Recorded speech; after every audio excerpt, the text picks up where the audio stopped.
We will go over to it here. I promise. Let's get some NPC creation music on. For that, here we go. This should suffice.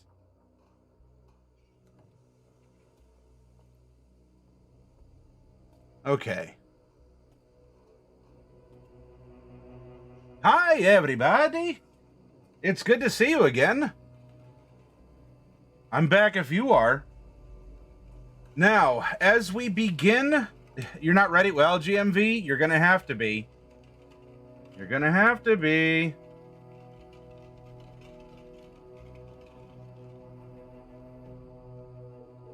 By the way, James, that's an interesting multi-class dip.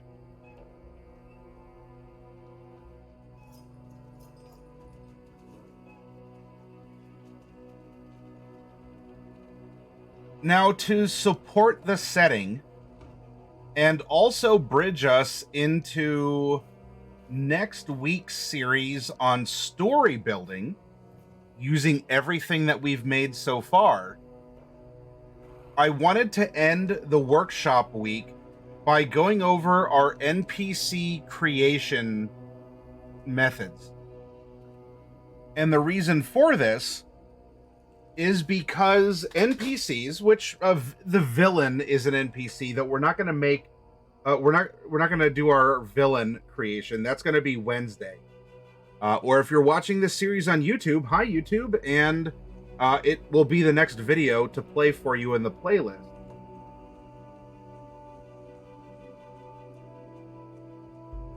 That will be discussed when I release the rules for it, Medusa.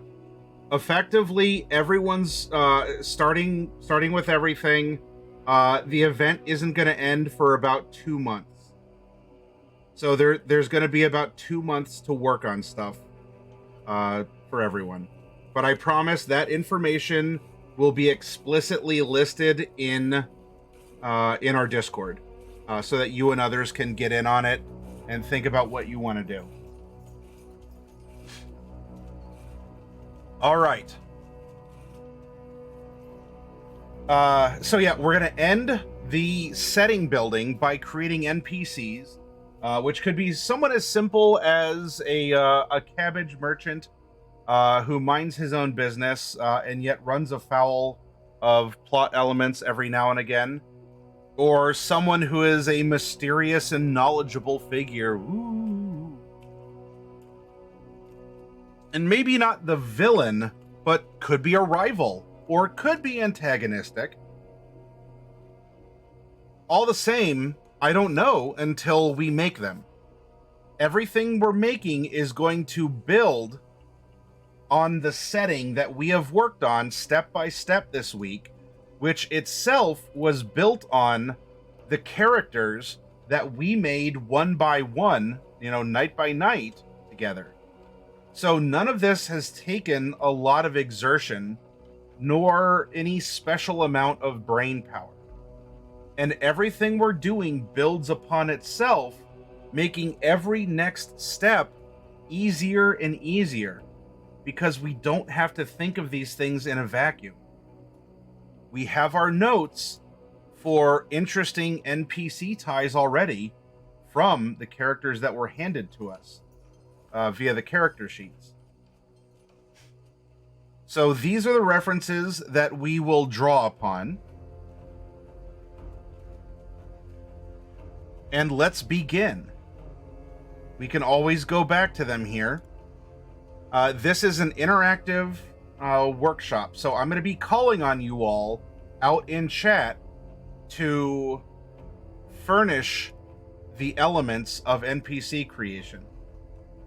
If there's a particular element to an NPC that you would like to generate, you may spend your inspiration points, your channel points, they look like this.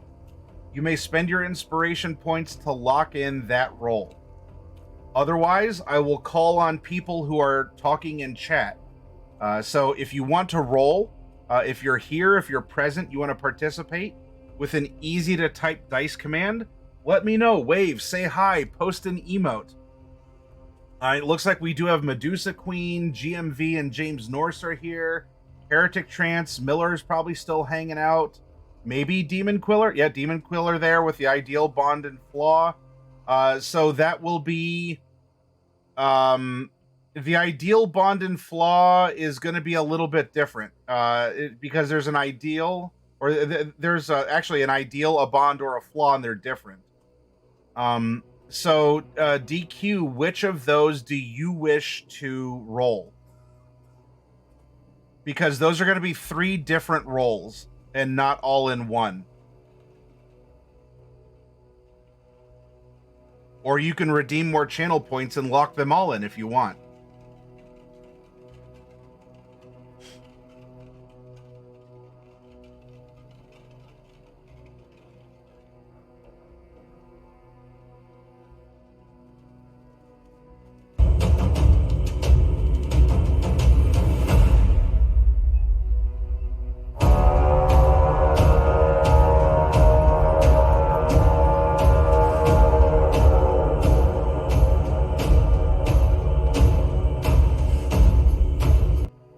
And if it isn't our Australian friends from Down to Die RP, welcome. Thank you for the raid.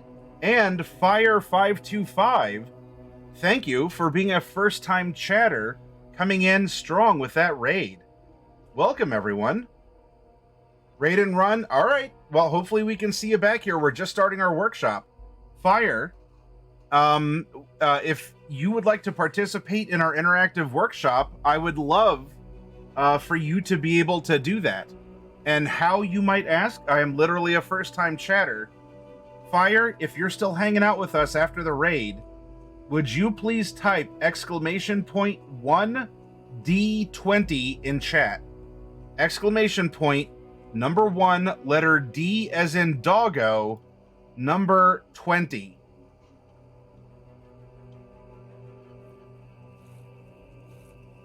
And you are going to give us an appearance, some sort of a descriptor for the appearance of this NPC that we're randomly generating for our world.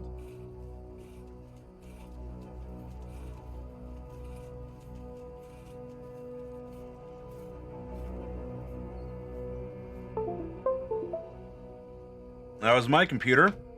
I hate it when it does that because I don't know what disconnected and reconnected. It always makes me nervous. All right, I guess we don't have Fire525 with us. Hero Dragon, can you get us going with an exclamation point 1D20?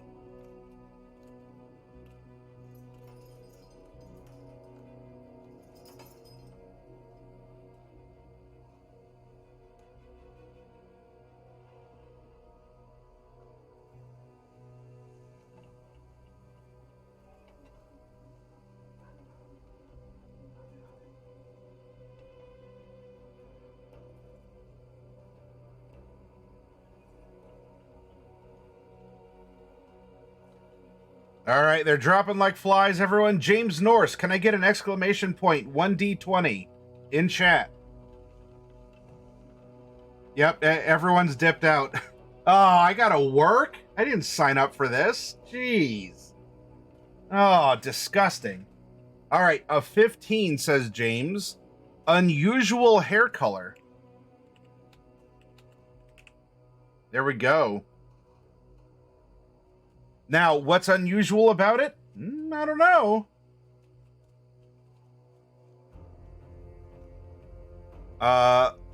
We'll discover the rest of this character, and maybe that will make itself apparent. Oh, I put that under occupation and history. All right, now for our abilities.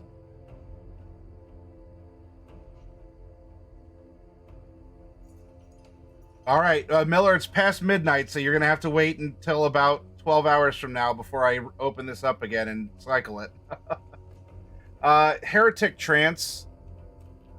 May I please have 2d6 to determine our NPC's abilities? 6 and 4. high charisma, and low intelligence. This means that our NPC is persuasive, forceful, a born leader, or, we tend to be dim-witted and slow. Okay. Now, what does high mean? Well, high could just be that is the score that we make an 18, and every other score is a 16. That's the high score. Or it's a 14 and everything else is an 8, 10, or 12. By doing it this way, it helps us bear in mind that generally this is how the NPC reacts, says and does things. We can give physical scores, but for a quick and easy reference of personality and expressing the personality, we know that this character has a high charisma and a low intelligence. Bagger says, I had an officer like that. Now, what is a talent this character has? Medusa Queen, I would like you to tell us a talent that our NPC has. Pardon me. And you can do so by typing exclamation point 1D20 in chat.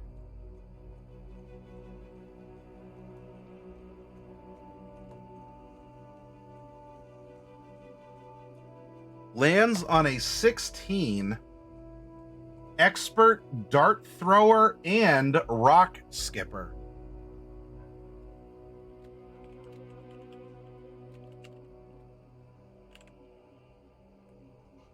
All right, this might come in handy for something in the story, whether it's how we meet the NPC or a cool thing the NPC can do in order to help the party.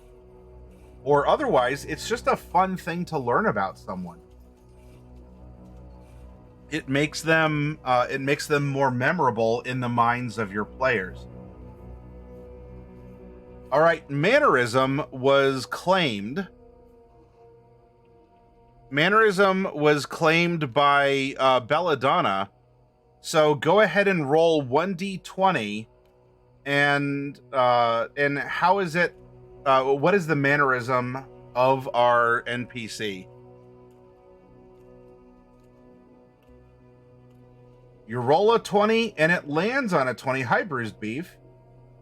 Twirls hair or tugs beard. Alrighty. Belladonna, if you wish, you can roll an even-sided die of your choice. Odds, it's twirls hair. Evens, it's tugs beard.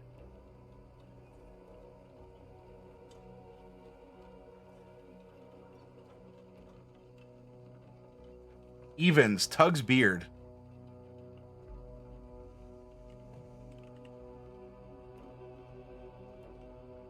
Bagger, what are you talking about? That what? Who does that?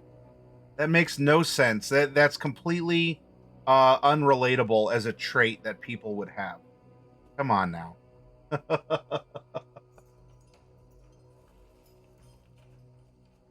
What is our character's interaction with others? Bagger, may I please have a 1d12 roll in chat?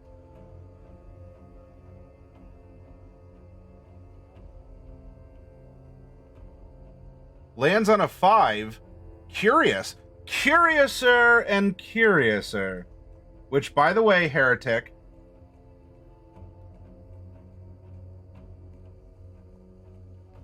you don't need to worry.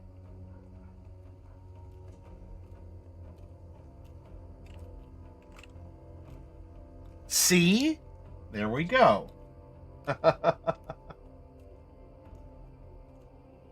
It's right here. I have them on hand. I mean, also literally on hand to to help.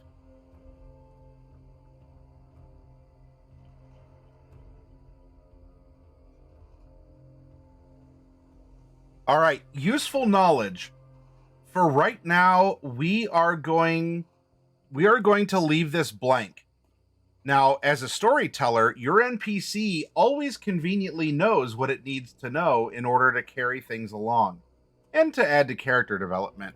But right now, we're still meeting this character, so I'm not too worried about the useful knowledge that he or she has. Next, we have our ideal, bond, and flaw, and these have been locked in by Demon Quiller. So, DQ, I need a 2d6 roll from you, please.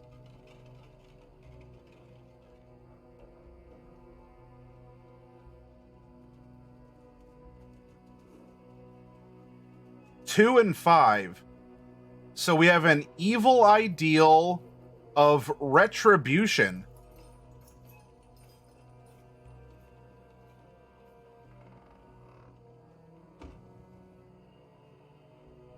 Yep, 2d6 strikes again.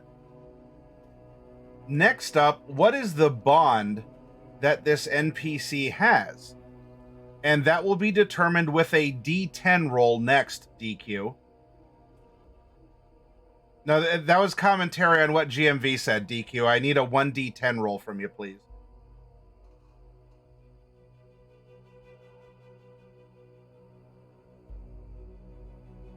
Uh, 1d10 shouldn't be on cooldown. There you go, 7. Protective of a sentimental keepsake.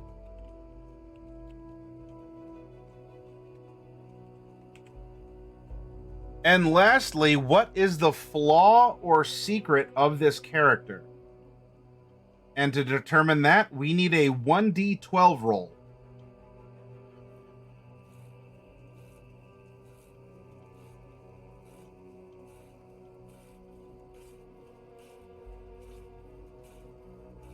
Lands on a 6. Prone to rage.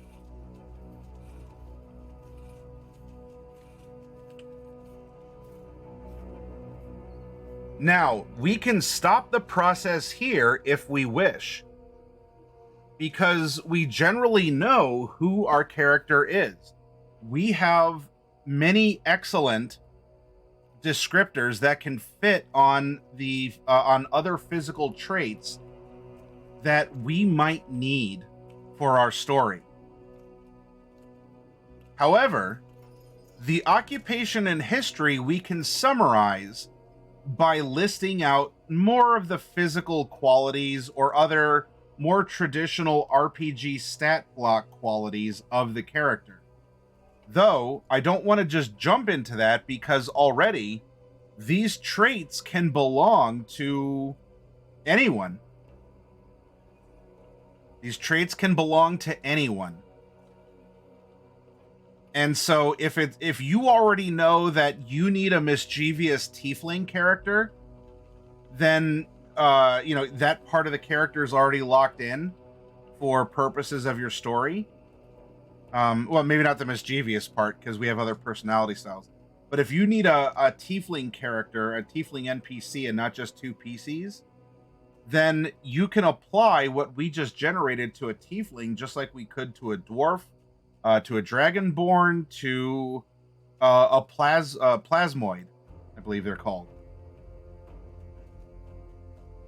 Now, let's go through and detail this next part to continue the exercise and to give you something to think about. This is going to be closer to our character building exercise. So for those of you that recall our character builder, you can still spend inspiration points to lock in some aspects of this.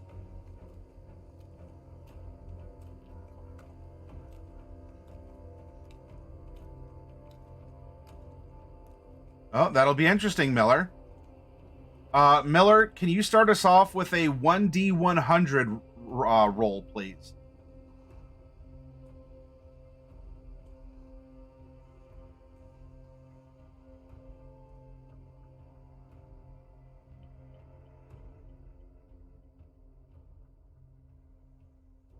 And yes, Medusa, that is a summary.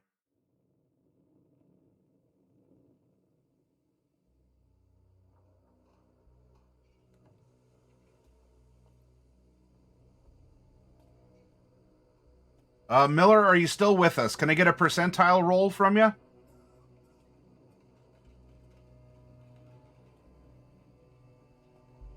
There we go. Lands on a 5. All right, we have a female character. And Medusa Queen, would you give me a 1d9 roll, please?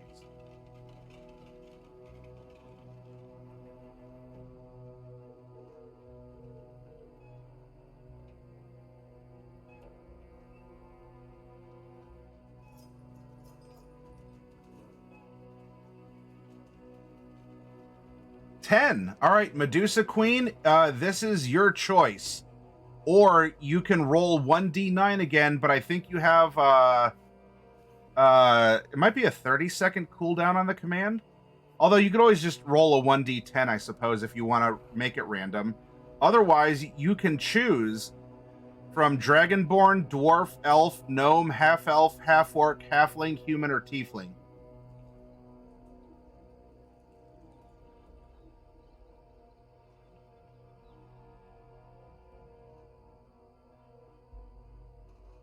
Okay. Do you have a particular flavor of Dwarf, Mountain, or Hill?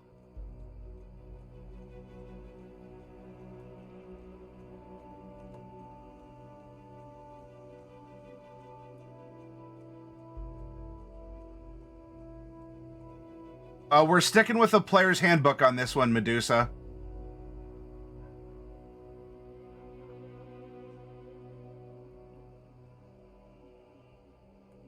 Mountain? All right. I'm not worried about the alignment. I'm not worried about the character level, nor the ability score improvement or feat selection. Those can be whatever they need to be, if they even ever need to be. So we're skipping over that. Let's write this down real quick, like.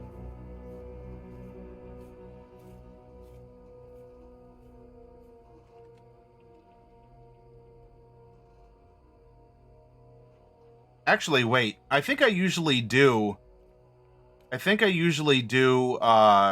alignment, because we can we use that as a lesson against the ideal, just like we do when we create characters. You know what? I haven't rolled a die in a little bit. I'm curious. Stops on a 60. All right. Well, that is we were for our characters we're using balanced odds, I believe. So that is going to be a chaotic neutral character.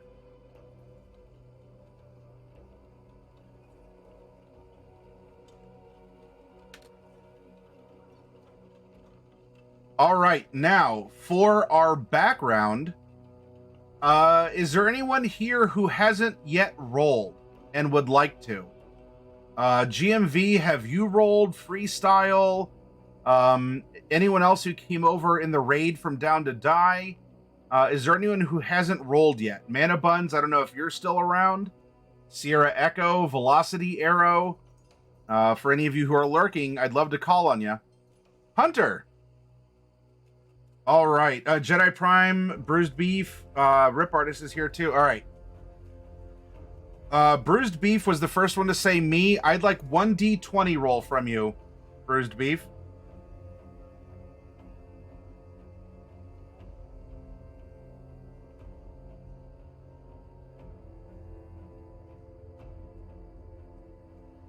And Freestyle's here too. 14. Oh, we have another Sage? Oh, goodness. This could get interesting. As one of our characters is a Sage. All right, which type of Sage are we? Jedi Prime Alex, will you please roll 1d8 in chat?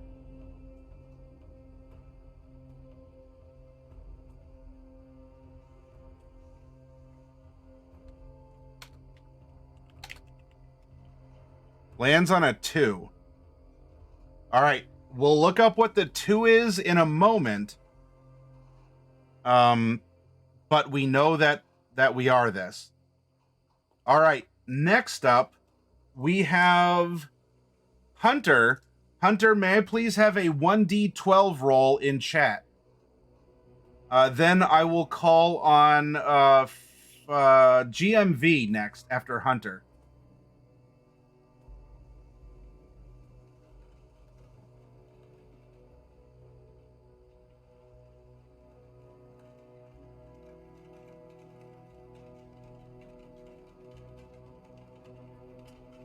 You need the 1 in there.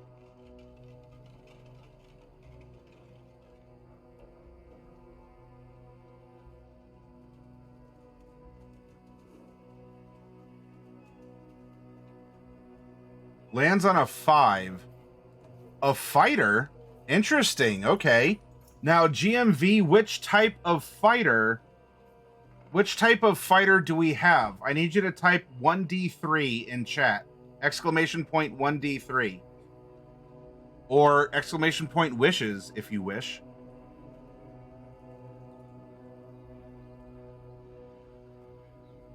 One. A battle master? Oh, we have a battle master. All right. I'm a little curious about the fighting style. Freestyle. What does a 1d6 say about the fighting style?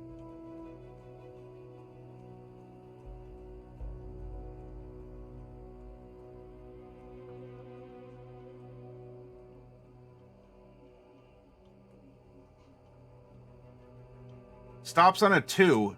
Defensive. Okay.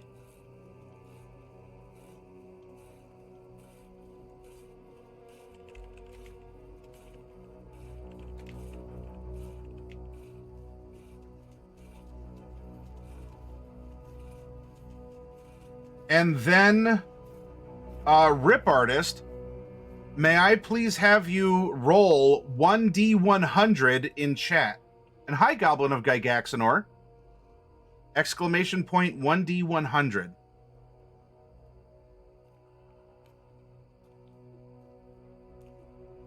Lands on a 5. A child prodigy. Interesting.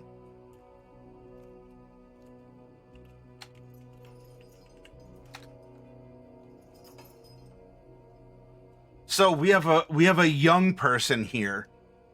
A child prodigy, chaotic neutral, female mountain dwarf, battle master fighter, defensive fighting, who is a sage of some variety, and we'll look up what 2 is here. She has unusual hair color, high charisma, low intelligence, expert dart thrower and rock skipper, tugs beard, if not her own beard. Maybe she tugs on the beards of those who have it, and maybe to get their attention. Hey, down here when you're talking to me. However you want to interpret it. She is curious, though she has an ideal of an evil ideal of retribution. She is protective of a sentimental keepsake and is prone to rage. Yeah, my eyes are down here. Yeah, exactly.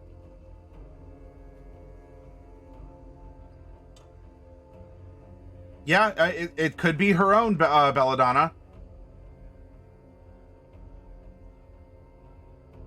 So you all out there, if you want it to be her beard, then it can. If you want it to be the beards of others, or maybe both. Hey, let's have a beard to beard. And, you go from there. But yeah, my eyes are down here, buddy. I want to say, Sierra Echo, if this is a if this is an anime, this is what's the blue-eyed anime girl that looks like a duck and leads an army? It's Tanya, right? You know who I'm talking about, everyone? Is that who we made? Tanya the Evil? Is that the character's name? Did we just make Tanya the Evil?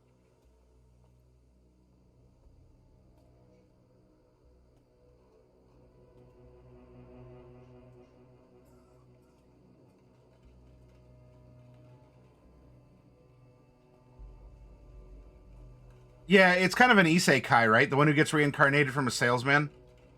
I'd agree, but concede they must have an abnormal amount of short growth to keep it trimmed. Child prodigy fighter with unusual hair that doesn't narrow things down much in the anime world, does it? Right, Sierra? Yeah, it goes to fight in kind of a World War II-esque something. Yeah. Hey, Celtic.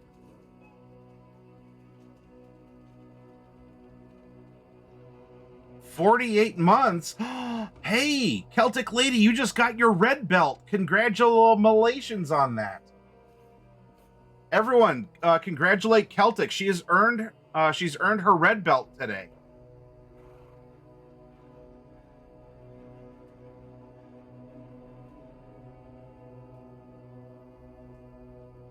Now let's look up what or not what, but which, as we're selecting from more than two.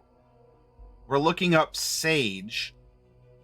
And so in particular, our sagely child prodigy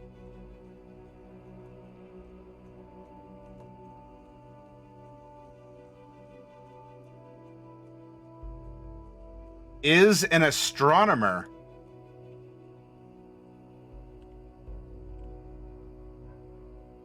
Friday is usually a day off for me, but today I got some overtime, so I won't be here too long. Well, thank you for still popping by, Celtic, and congrats on your red belt. Yep. Oh, look at all those conga rats you're getting, Celtic. Whee!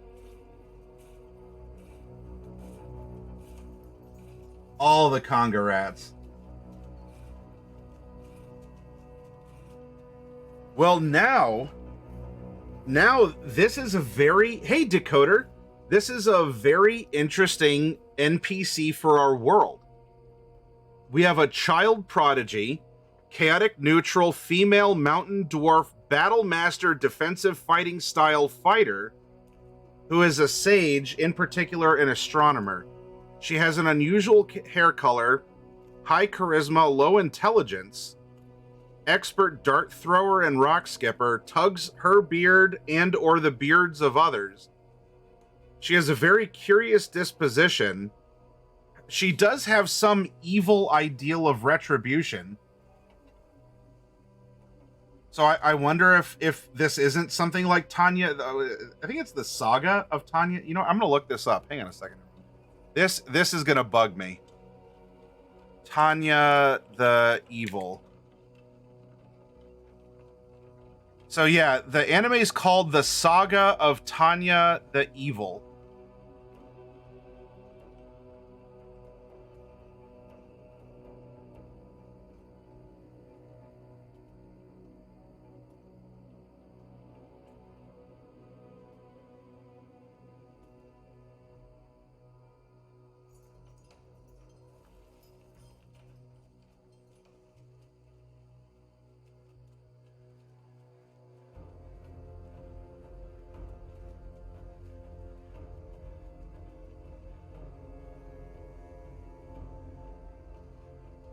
Yep, everyone send your rats to Celtic Lady.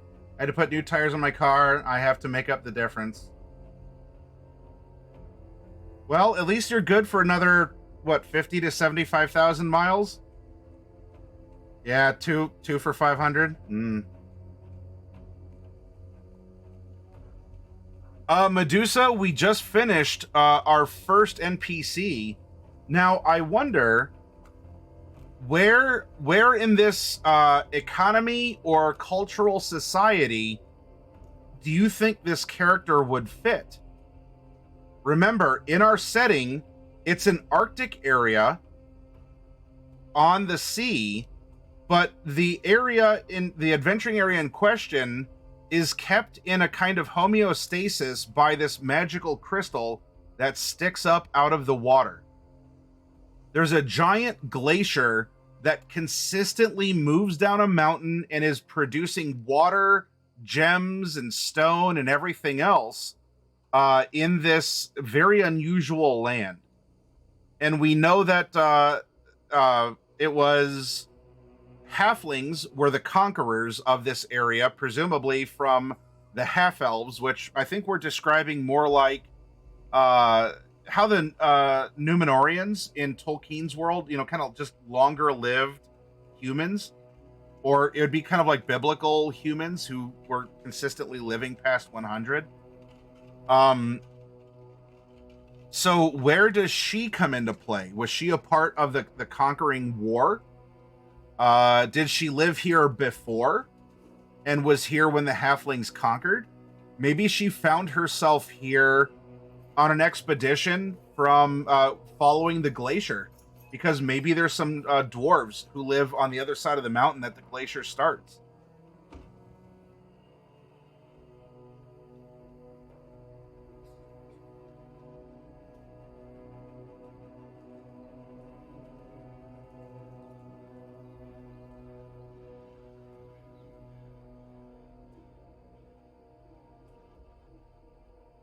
But for sure, oh, you know what? If she is a dwarf and we stick with things like stone cutting, she's an astronomer as well. Child prodigy. She may have been brought here.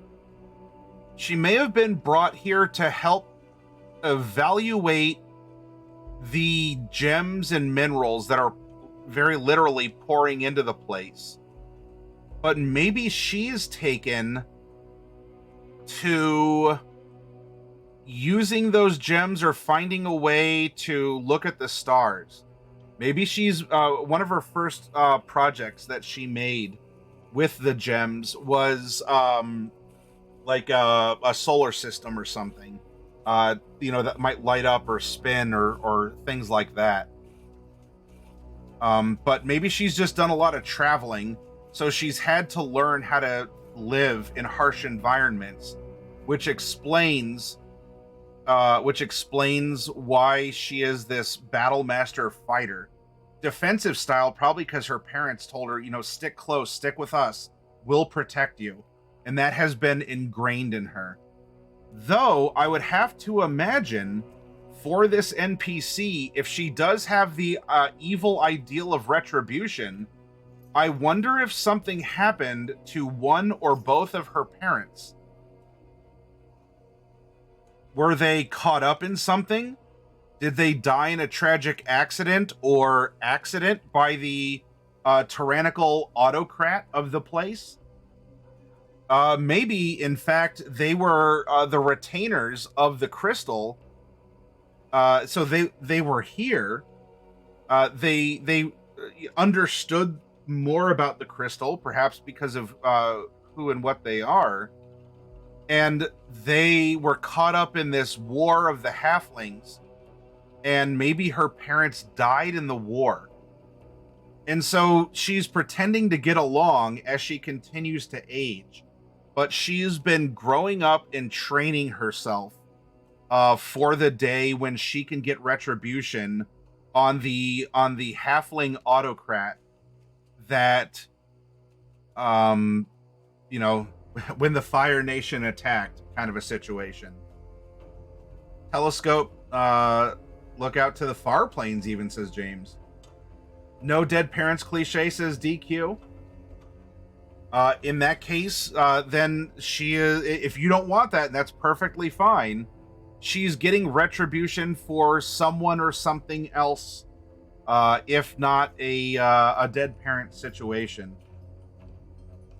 Medusa says she's from the other side of the mountains and worked as a fisher person on the surface, hence the rock skipping and proficiency with darts or javelins, and her parents were the typical dwarven masons.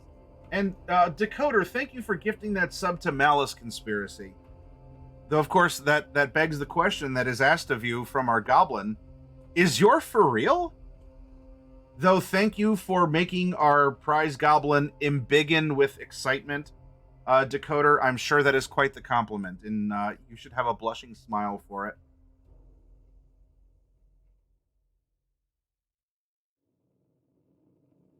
still, we can see how a simple conversation from these prompts can really help add to the setting and make this a deeper make this a deeper understood place.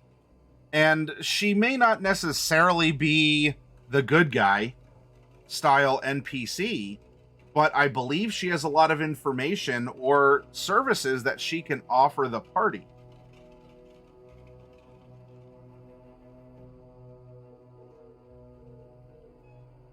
The evil or retribution could even come if the autocrats, if it's not a, you know, parents were killed sort of a thing. Maybe the wealth that they were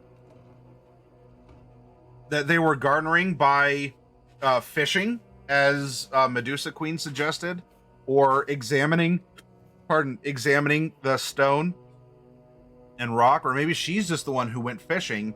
They sent her out to the water because they were the ones handling this. Maybe it was the case where the halflings moved in, and while they were willing to not punish the dwarves for being here, the state took over their business. Kind of like Venezuela taking over the oil industry kind of a thing. I'd add giant goat mount named Clompers Jr. Yeah, and if you wanted to add that she is she's a goat rider as well, very much I could see that happening.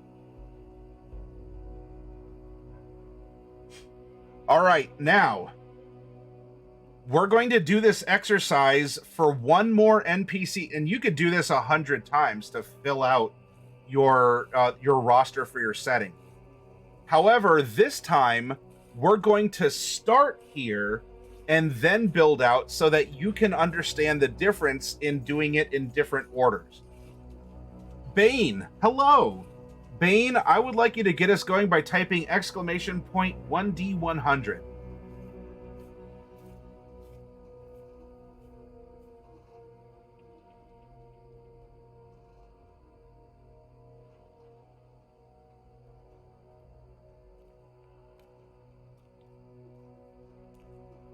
No, Belladonna can't time you out. You gotta put in your work, Bane. You gotta give me a D100 roll, please. That's just how it is.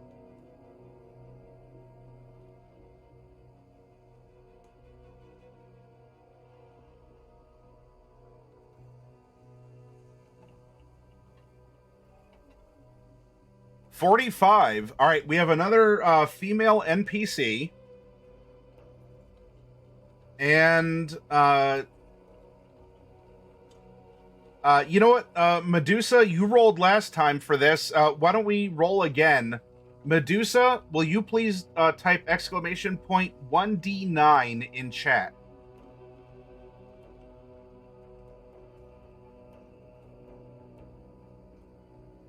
Dwarf! Only you rolled it this time, Medusa Queen. Now, in this case, instead of necessarily the choice, now we might end up with Mountain again. Medusa Queen, give me a D4 roll, exclamation point 1D4, odds, hill, evens, mountain. Another mountain dwarf from Medusa Queen. It writes itself, everyone.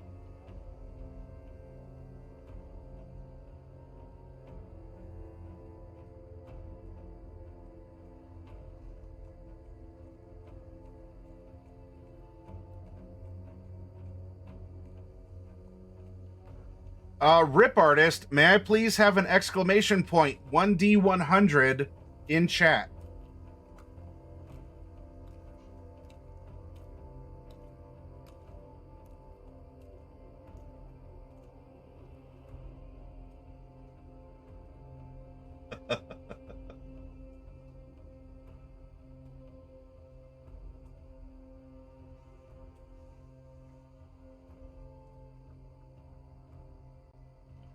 $22, neutral good. Neutral good, female, mountain dwarf.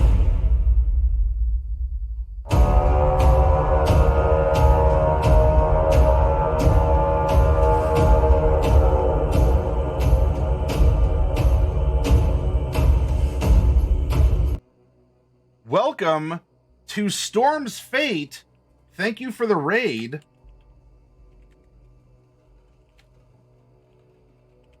Storm, will you please type exclamation point 1D20 in chat?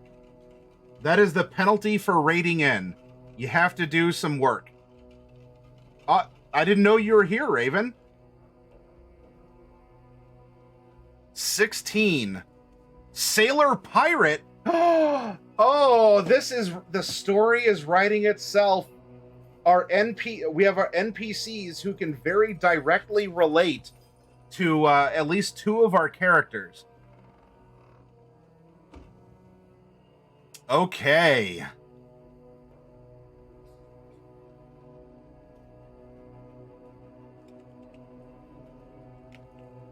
Now, as for ship's passage or bad reputation, I suppose we'll just have to find out when we get there. Let's find out more about our character first. Next up, Celtic Lady, may I please have a D12 roll? Exclamation point 1D12. Yeah, and I hope FF14 was going well for you, Storm.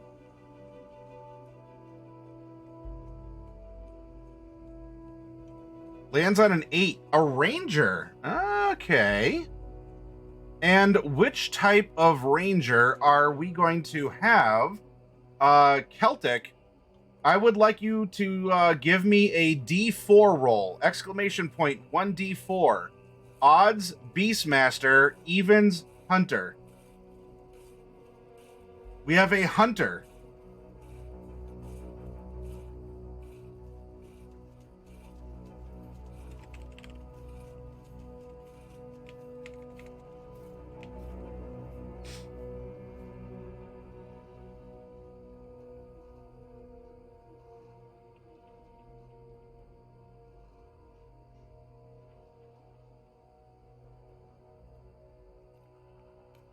Now, if I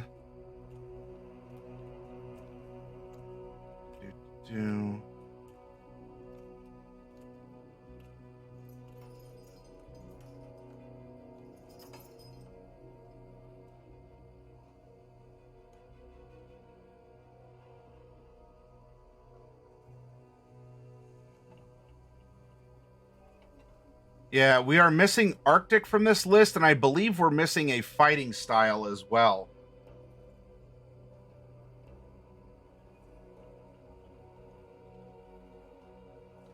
Oh, very good, Storm. And I hope you've been enjoying every step of the way.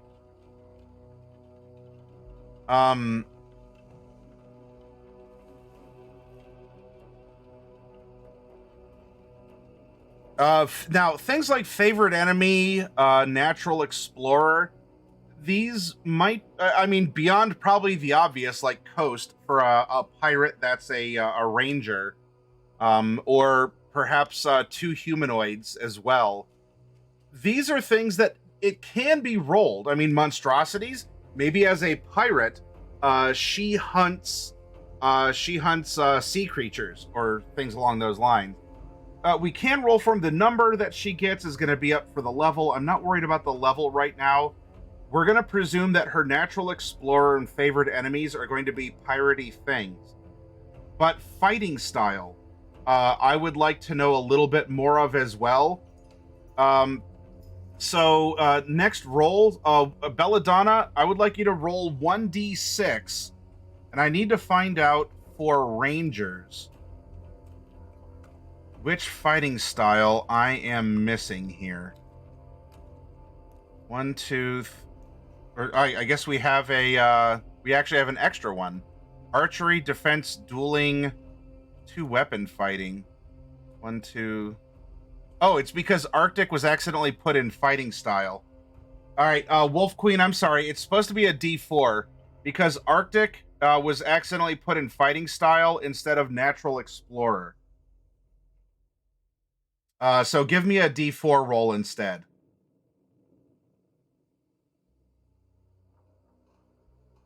Yeah, that'll be fun. I have a lot of memories from Final Fantasy XI, so this past FanFest Storm, it's making me consider not canceling my sub, but I don't know. I still play a little bit, you know. Oh shoot. Is the Valentione event still going on, Storm? Did I miss that? Oh my gosh, I might have. It's past Valentine's Day. Is the Valentione Day event still going on, Storm's Fate? But all the same, it is. All right, I'll have to log in and do that. I don't know. I'm considering not renewing the sub, and I have an estate and a lot of stuff that I'd have to find. I'd have to bequeath to someone. But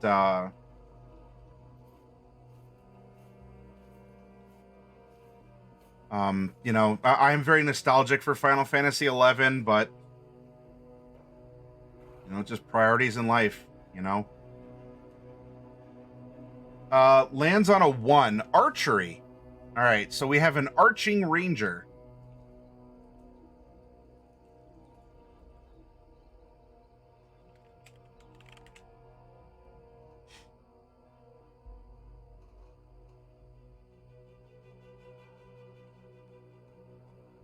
Yeah, Storm. I'm on the fence about it.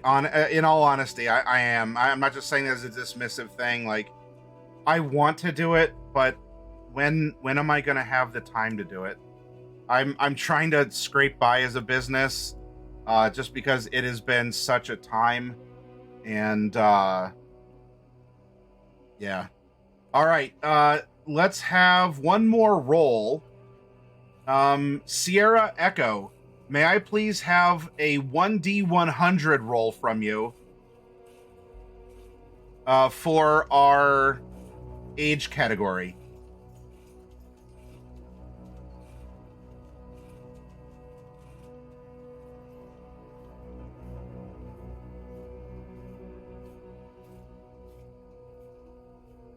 Stops on a 33, a young adult. All right. We have a young adult. So still an anime character. Apparently dwarves are anime in this setting. Young adult, neutral good, female mountain dwarf ranger, hunter subclass archery specialty, who is a pirate, and we haven't decided yet if we're going to go ship's passage or bad reputation. We'll determine that with our next exercise here. We're going to go back to our Dungeon Master's Guide and go through these quickly. Of course, Sierra. Yeah, yep, Storm, I agree. And he's been very cool about that attitude.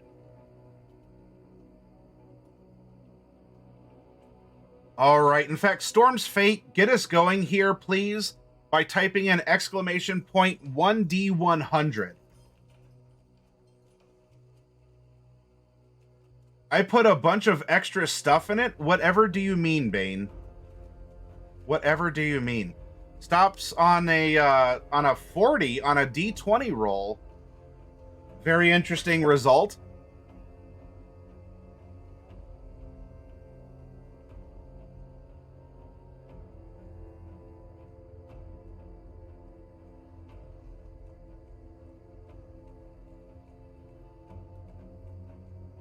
What is my cat doing? Storm, can I get a 1D20 roll, please? Are you all right? Did you enjoy your nap? Are you huffing? What was going on? You all right, buddy? I hope so. Lands on a 7. Oh, she is missing teeth. Yep, she's got that scrappy, maybe tomboyish smile. Had a couple teeth knocked out. You know the anime trope I'm talking about. Her abilities, high and low. Miller. Exclamation point 2D6. Yes, flaw is still open.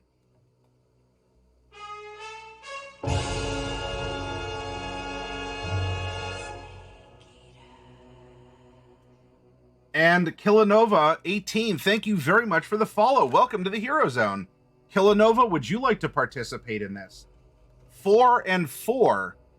Let's try and get a different secondary number. Miller, can I get a 1d6, please? Though we know that her high is intelligence. So she is studious, learned, and inquisitive. And then you get to choose or re-roll, Miller. If you re-roll, then I guess give me a 3d6 because you have 2d6 commands on cooldown. Otherwise, you can choose any trait except for intelligence. How's it stop on 7? Magic.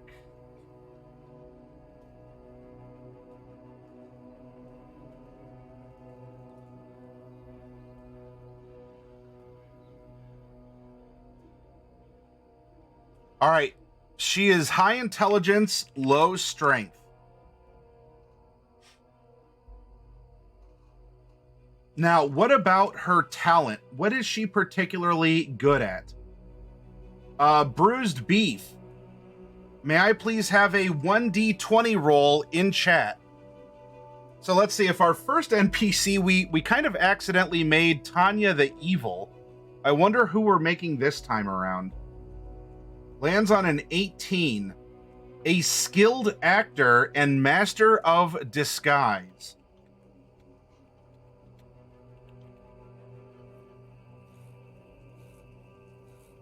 Now, Belladonna wanted to lock in the role for mannerisms. How does our new NPC act? That is a 1d20 roll for me, please, Belladonna.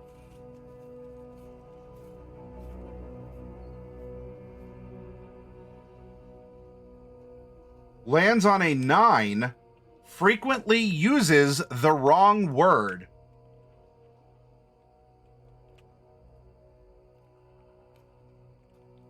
Which is going to have some interesting ramifications for being a skilled actor. Well, maybe not master of disguise, but this could be interesting. How does she interact with other people? Let's see, James Norse went into lurk mode. Heretic trance, exclamation point, 1d12, please.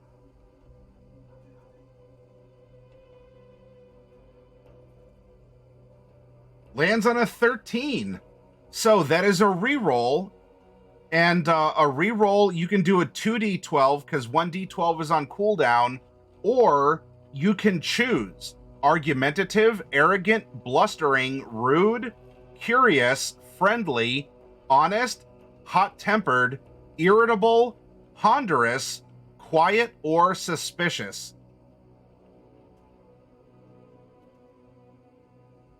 Has high intelligence. I bet she uses fancy words incorrectly. Inconceivable.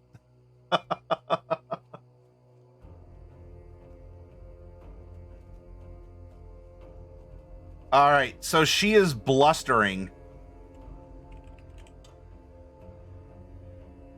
She is blustering with her interactions with others. Again, useful knowledge, that's the black box that we as the storyteller can convey elements of what's happening through our NPCs. And I don't know just yet what that would lead to. Next up is our ideal.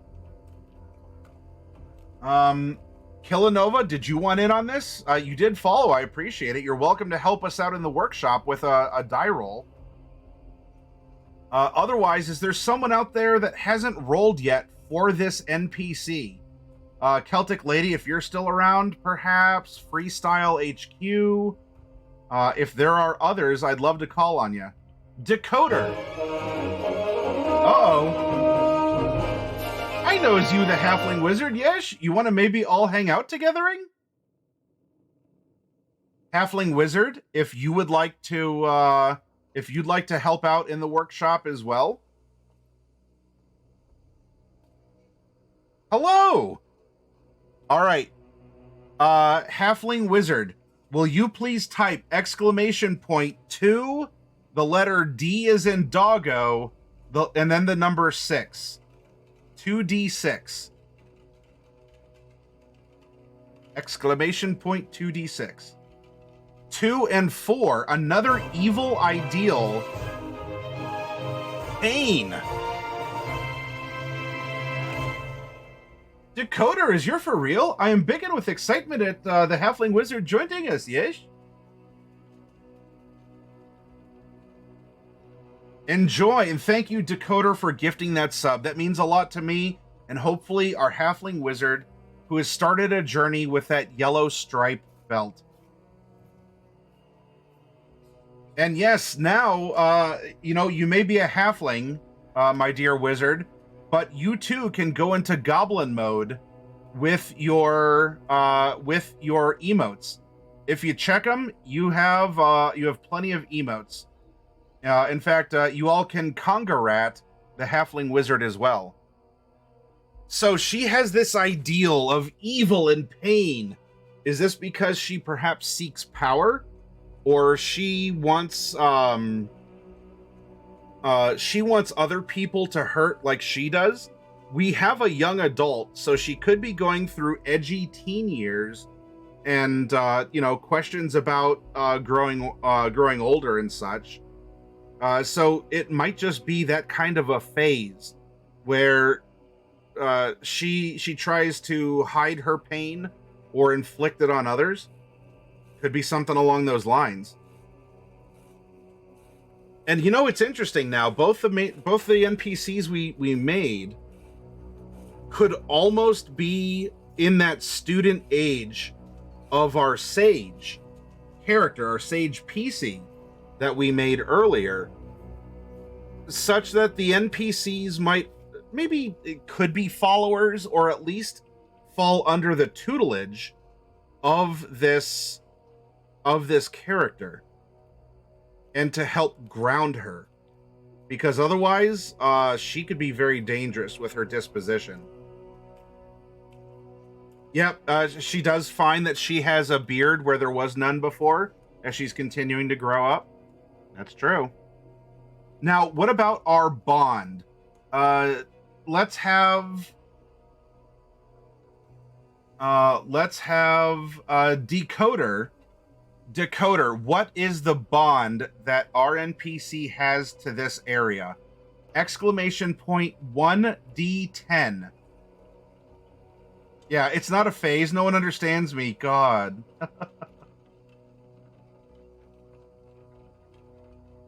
Lands on an 8. That is, protective of a valuable possession.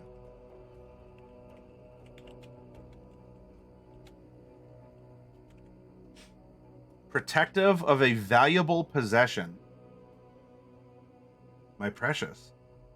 And lastly, Raven, what is her flaw or secret? Could be bad with names if high intelligence and uses wrong words. Also, mispronouncing words is a sign of being better read than social.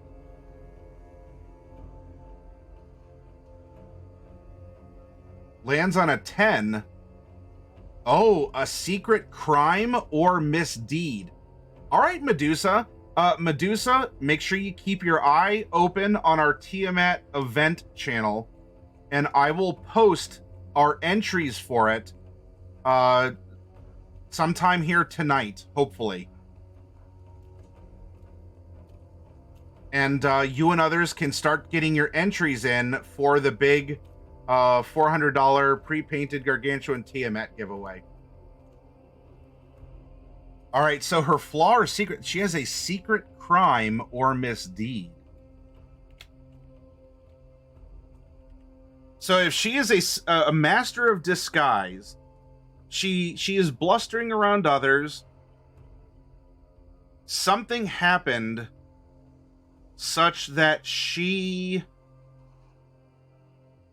did something, and maybe she's a runaway, and she's had to live on her own, or she joined up with these pirates in order to escape the repercussions of her crime. Now, that being said, now that we have a fuller picture, I wonder if she would have ship's passage or even bad reputation. And I can see either. Bad reputation, she herself isn't bad, though she's taken on apparently this guilt and perhaps is acting like the Dread Pirate Roberts, even though she is not the Dread Pirate Roberts. And so she might actually have a bad reputation for how she acts, even though she herself is not bad. Ship's passage, though, that might be that she can get a ship and travel to a lot of places fairly easily. That could also be up and down the rivers. So for an NPC to help aid us telling the story, either are very utilitarian.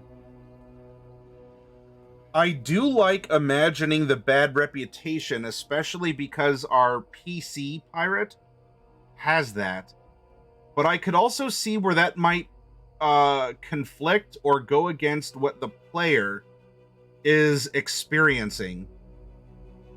So in this instance, even if it's 51 to 49, I think it would be better if this character has ship's passage as the background feature, so she can help arrange transportation for the party. And while she may try to carry herself with a bad reputation, the actual person with an actual bad reputation would always, trump that. But this is also utilitarian and wouldn't distract from the unique ability that the player character would have.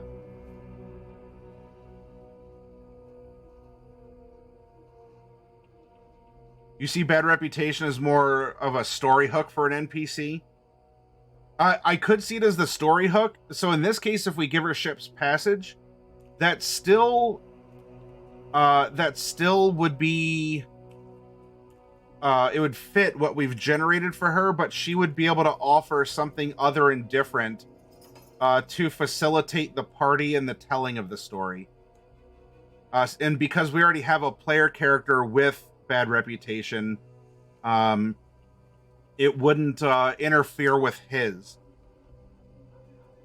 Hangs out with the wrong crowd or owes the wrong people a favor. Yeah. So she's a good kid, but she's really taken this weight of an actual or a perceived crime and carries that with her, which is probably what the source of this ideal of pain is. Either it's self-inflicted pain, such that she must be her own scourge, or she has to inflict pain on the character that might have set her up in this crime or put her up to it.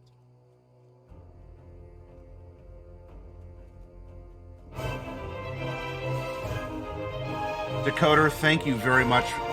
Decoder, is you for real? I am biggin' with excitement at Wolf Queen Belladonna joining us, yes? Decoder, you embiggen my goblin. Thank you very much.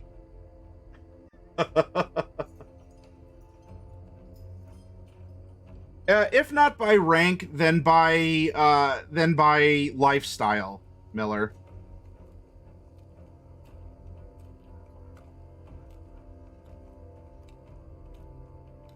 But now that we've gone through this, as we compare what we've generated here and now to what we've generated in our past workshops, we have our setting. That is this one. We have our setting. We have our party comparison. What are some NPCs? A hero from the old tales. Venue owner and admirer who likes wine. A fighting instructor is an NPC inspiration from our first character. Second is a dead colleague, former or current students. I didn't go through them all because I was getting the gist across. But if we look at our third character here, NPCs, this is a pirate, bad reputation, Way of the Four Elements monk, a venerably aged male lawful evil tiefling. My language is as foul as an audio nest. I stretch the truth for the sake of a good story. Freedom. The sea is freedom, the freedom to go anywhere and do anything. I always remember my first ship, and I can't help but pocket loose coins and other trinkets I come across. So we might get whoever helped to awaken these elemental powers in him. Any of the other crew or the captain of the ship or ships that he has served on are NPCs as well. And that could be a connection with that NPC. What about our fourth character? A middle-aged, male, neutral good, gold dragon-born battlemaster fighter, tribal marauder outlander, who was in fact raised by kobolds. He places no stock in wealthy or well-mannered folk. Money and manners won't save you from a hungry owlbear. Now, this is a good bond also, perhaps, with the ranger, though I could also see this with our other NPC. Greater good, it is each person's responsibility to make the most happiness for the whole tribe. And by the way, if we don't want kobolds, if we want to say that the dwarves are the ones who live out in the wilds, you know, here in the hills and the mountains, then in fact, he was not just raised by kobolds. He, in fact, as a gold dragonborn, was raised by dwarves. And if we wanted to do that, because the original entry from the player's handbook says I was in fact raised by wolves. So we sidestepped and said, maybe kobolds? You know, is there something like a smaller society that could teach him things? Well, now that, especially since we've established that there is at least a small dwarven population. I'm not trying to be, you know, redundant by saying that. What if actually the Outlander was raised by dwarves who live out here in the wild, in the harsh environment of the mountains and the hills in this Arctic area, and had always been, you know, outsiders, very much, you know, native to the lands here before all the hullabaloo and fighting took place over this part. And so that could end up being a take on the world and in building it up. And that could be a connection to the NPCs as well. It is each person's responsibility to make the most happiness for the whole tribe. My family, clan, or tribe is the most important thing in my life, even when they are far from me. And don't expect me to save those who can't save themselves. It is nature's way that the strong thrive and the weak perish. Not wanting kobolds? I understand these words separately, but they don't make any sense in that order. Dwarves disguised as kobolds. So they're actually dwarves, but they dress up as kobolds to scare people away from their territory. Working man's yawn.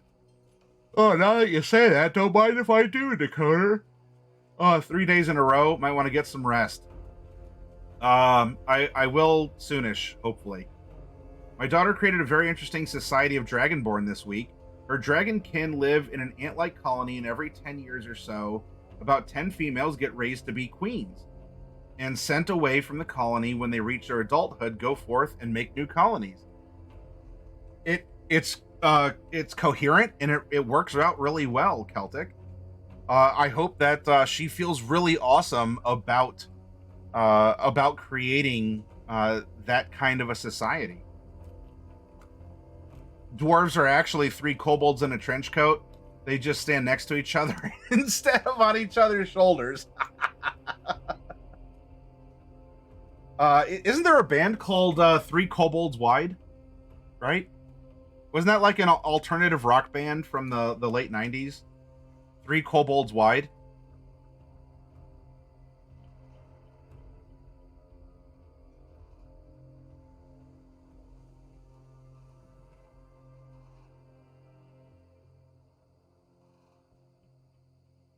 But there we go. That's our exercise.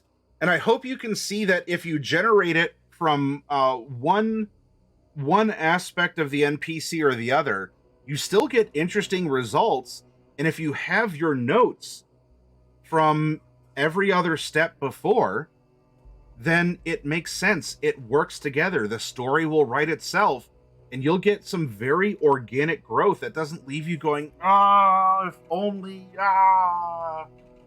or something along those lines. If only.